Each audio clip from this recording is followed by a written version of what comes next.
Are you feeling tremendous change in your life? Saturn, Neptune, and Pluto have all entered a new zodiac sign in the last year.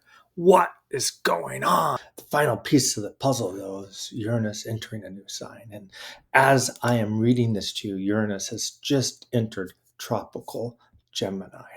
Now, this is going to shake things up. It's going to shake things up for you, me, the entire world around us. But fear not, because I'm here to explain to you in this video how Uranus brings revolutionary impulses, humanism, novelty, and insight into your life. Hi, I'm Dorje of I'm a professional astrologer, and I'm here to help you understand what Uranus moving into Gemini is going to do for you and the world over the next 8 years. Now, if you like astrology and want to learn more, like, subscribe, and share to help me grow this channel so I can reach more wise, mystical, and awake people just like you. Because Uranus was in Gemini from 1774 to 1782, and then also 1858 into 1866, and then again from 1942 to 1950, we Americans were kind of terrified of what Uranus and Gemini is about because every single time it has been a traumatic, transformational war experience for our nation. So there's this doom and gloom going around amongst astrologers. Oh my God, things are going to be so horrible. And understandably, this is the case, especially with ICE building a small army with its new $48 billion budget, thanks to the outrageous big bloated bill that Trump and Congress passed. So we have a right to be worried, but I'm not here to doom and gloom with you. And this may be dark for a little bit because the beginning of Uranus and Gemini is always a little bit dark for America. It has been historically, and there's no reason why that's not going to be any different. But let's take our emotional reactions and set them aside. Let's let the horror go for a moment and review the history of Uranus and Gemini so we can dust off the tomes and see what actually happens during the 8 years that Uranus enters in Gemini. You're going to be surprised because the end result is always a more humanitarian nation, a more humanitarian America, a place with more and greater human rights. It's not going to seem that way right now. We're entering this dark and spooky tunnel in order to get to that place of light. As an example, let's talk about this. Let's talk about how in 1942, when Uranus entered Gemini, and this was the last time Uranus entered Gemini, that was when the Japanese internment camps were being set up. And you know what that resonates with? That resonates with Alcatraz Alley. Trump and his people are setting up internment, immigration, deportation camps. You see, time is a spiral, and Uranus is back to where it was. And now America's struggling again with internment camps and what that means for us as a nation. 1858 was a war for the soul of the country. We know that it was a civil war. What happens if the wrong side wins? What happens if the South wins then? We might still be a chattel slave nation. That's unthinkable, but that's not what happened. The stakes were high. The stakes are always high when Uranus enters Gemini. 1774 was the war for U.S. interdependence. It did not create what many would call, in the present, egalitarian society. People have issues because there is still slavery.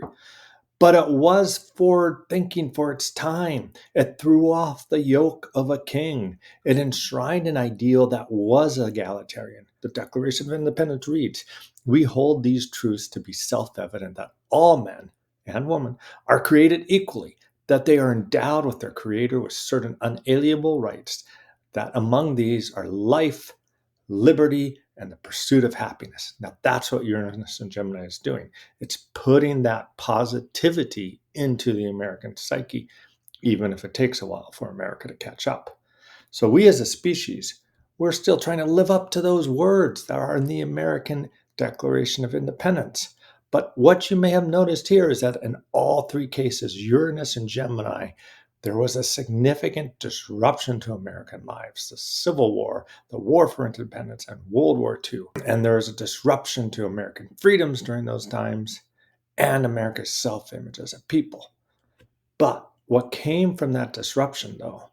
Well, in 1776, the Constitution inspiring to human rights came from that. In 1863, the Emancipation Proclamation, the freeing of slavery, came from that. And between 1942 through 1950, the birth of the civil rights movement, which happened because of Executive 8802, the order which mandated that there would be equal rights in all U.S. war industries, was laid down. Just in the same way, then there was also the laying down of the beginnings of public health care at that time in 1942 to 1950. So you see, good things come from it. But first, we have to go through the dark. And it may seem dark now. It is dark now. There's this immigration movement going on. There's Alligator Alley. There's the ballooning of ice. There's random tariffs from the mad MAGA king. He's cutting Medicaid. He's cutting all social services. But you see, Uranus has just moved into Gemini. And when it just moves into Gemini, there is this challenge of looking at our own darkness as a nation, of everything becoming destabilized. Uranus is in Gemini in the American founding astrology chart, the Sibley chart. So we have to understand that it's always a big shift in who we are as a nation. But let's not be negative. I'm a positive astrologer. If you want to hear the positive, keep listening because here it comes. I'm going to focus on that positive now because you deserve to hear it and I deserve to hear it. So let's look at what Uranus and Gemini will do for you personally. But first, let me go into the historical positives and some context for what Uranus is. Uranus as a planet is perhaps misnamed in astrology. Astronomically, it makes a little sense. But as Richard Tarnas points out in his work Prometheus, the Awakener, the planet Uranus is prominent in the charts of people who introduce novel ideas that further human consciousness and technology on Earth. He proposes that astrologers should call Uranus Prometheus for its ability to bring light to humanity, and his argument is compelling. Now let's look at these key dates again. 1774 to 1782. What happened that was positive? The novel idea enshrined that all men are created equal, that they are endowed by their Creator with certain unalienable rights, that among these are life, liberty, and the pursuit of happiness. Also, at that time, Immanuel Kant writes the Critique of Pure Reason, propelling man to look at the world through the eyes of reason rather than being blinded by faith, helping to throw off the rule of the yoke of religious dogma. Then Cesare Beccaria writes on crime and punishment, advocating against cruel and unusual punishment, as well as capital punishment, suggesting that human life is more valuable than that of its animalistic nature. This is illumination. This is humanism coming in the form of ideas while Uranus is in Gemini, and this is going to happen again. From 1858 to 1886, we get both Charles Darwin writing on the origin of species, dispelling the darkness of the unknown and illuminating the scientific cause and effect of the development of life on Earth. That's brilliant. That's amazing. We also get Karl Marx's writing Das Kapital, furthering humanism by exposing how capitalism and the drive for profit alienates individuals from their labor, their creativity, their essential humanity, their experience of being human, and reduces human beings to instruments of profit. This is a novel idea. This is incredible. This moves humanism forward. Through its critique, Marx illuminated the potential for a society where human needs, freedoms, and the full development of individual replace exploitation and the commodification of life. Amazing, amazing things happen. 1942 to 1950, then we have this illuminating idea of Jean-Paul Sartre writing Being and Nothingness, propelled forth the idea of individual freedom and consciousness as being a human right and value. Imagine that. Individual consciousness is a human right and value. Freedom as a human right and value. Ground-shaking material happens when Uranus is in Gemini. Perhaps even more significantly, the Universal Declaration of Human Rights was adopted in 1948, advocating for universal respect for fundamental human rights and freedom. Its structure was influenced by the Code Napoleon, outlining principles like dignity, liberty, equality, and brotherhood, along with civil, political, economic, social, and cultural rights.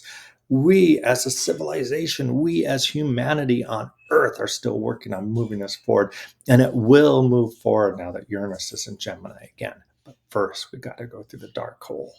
The technologies put into play during these times are amazing too. Significant human rights advancements as ideas that would slowly be put into motion, affecting whole societies, are born at this time.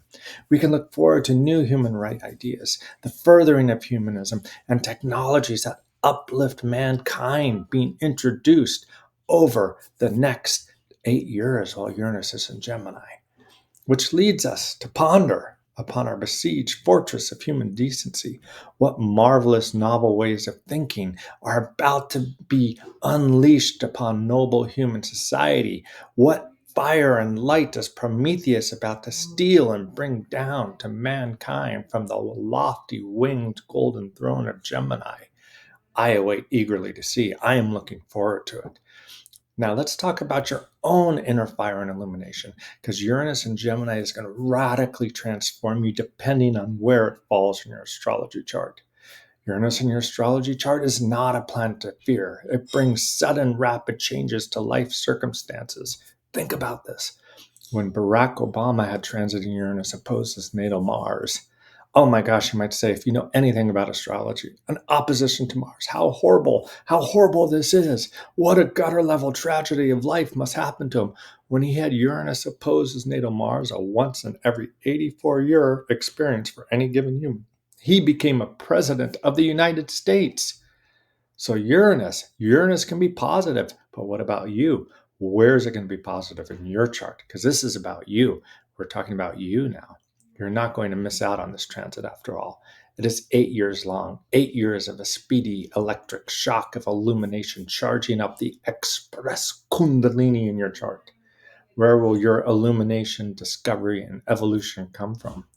In the house ruled by Gemini. That's where it's going to come from. So I can run down the generalities here, but the specifics are going to depend a lot on your chart. Now, this is where you, probably being someone who has studied a lot of astrology, can look it up for yourself, because you're going to need to know what planets are aspecting Mercury in your chart, where Mercury is in your chart, to understand the full effects of Uranus moving through Gemini, because Mercury rules Gemini. Then you're going to want to know what planets oppose, square, trine, sextile, or conjunct Gemini in your chart, or conjunct Mercury in your chart. That will affect how this is going to play out for you. There's a whole set of factors at play. But you, my educated, astrologizing readers, probably know these things. And if you don't, and if you want a deep dive, a look at how Uranus and Gemini is going to affect you personally, I have your back as a professional astrologer. You can go to my site, www.heartastrology.com, book a reading, and I will personally tell you how Uranus and Gemini is going to illuminate you and your life. We will discover amazing things together. In general, though, let me give you the breakdown by rising sign. This is going to be really quick, but pay attention because your rising sign is in here. It's going to provide the ability for you to engage in the critical reasoning, hastening, and adoption of novel technologies in a particular area of your life based on your rising sign. So let's take a look here at the rising signs now. We're going to leave AI aside. The topic is being covered by an ad infinitum of other astrologers. We're not going to talk about what AI is going to do to humanity right now. We'll do that in a later video maybe. If you are Gemini rising, though, I'm talking about you right now, you will reinvent yourself during this time. Your self-image, your body, your personality will all change over the next 8 years. That's what it's going to do. If you're a Cancer rising, you'll be compelled to work with spiritual insights and focus on your own mental stability and novel awakening during this time over the next 8 years. If you're a Leo rising, over the next 8 years, you're going to radically change your companions and your social circles. This is going to be true. You'll watch it play out. If you're a Virgo rising, you'll transform the work you do in the world. If you're a Libra rising, you'll be thrust into new countries and perhaps take up new areas of studies. Maybe you're going to emigrate to a new country. Maybe you're going to expatriate. It's all possible for the Libra rising. Maybe you're going to awaken to a new philosophical or spiritual tradition that rings true to your heart. If you're a Scorpio rising, you're going to be forced to examine the darker parts of your psyche and turn them into light. Scorpio rising, you're already used to this, I know. If you're a Sagittarius rising, you're going to experience change, transformation, and sudden shifts in relationships over the next 8 years. That's going to be exciting. That's going to be illuminating. New relationships will come into your life that are fulfilling and deep and bring you light. If you're a Capricorn rising, you're going to explore new health modalities and career shifts, new ways to work, and your jobs are going to shift in ways that are amazing for you. If you're an Aquarius rising, you're going to delight in new sensual experiences that invigorate your dynamic energy, and you're going to find new avenues of intellectually playful enjoyment that light up your life. If you're a Pisces rising, you're likely going to be moving or having sudden shifts in family or at home. These could be disruptive, but in the end, you're going to feel really good about them. If you're an Aries rising, you'll experience insights through the written word. If you're going to be coming close to these, you're going to experience these insights through your kin, through your siblings. You're going to have sudden changes in your sibling relationships. You might find siblings you did not know about or ones who have been absent for a long time coming back into your life. If you're a Taurus rising, you're going to have some extremely lucky days, some extremely lucky financial days come into your life. So pay attention to them. You're going to have a new way of understanding or relating to what is personal wealth. Okay, now that's the general summary. Should you understand that, should you hear that, then maybe it helps you feel better about Uranus moving into Gemini. It's not all doom and gloom. Uranus is actually a beneficial planet in the astrology chart world. So think about that. Look at your chart in that way. Every rising sign is going to get a brilliant download of insight and enlightenment in an area of their chart over the next 8 years from the Illuminator Uranus being in Gemini. Thank you for your time. Meditate, breathe, practice loving kindness, please. And if you like this content, please like and subscribe. And if you're looking for a reading, visit me, www.heartastrology.com. I look forward to seeing you.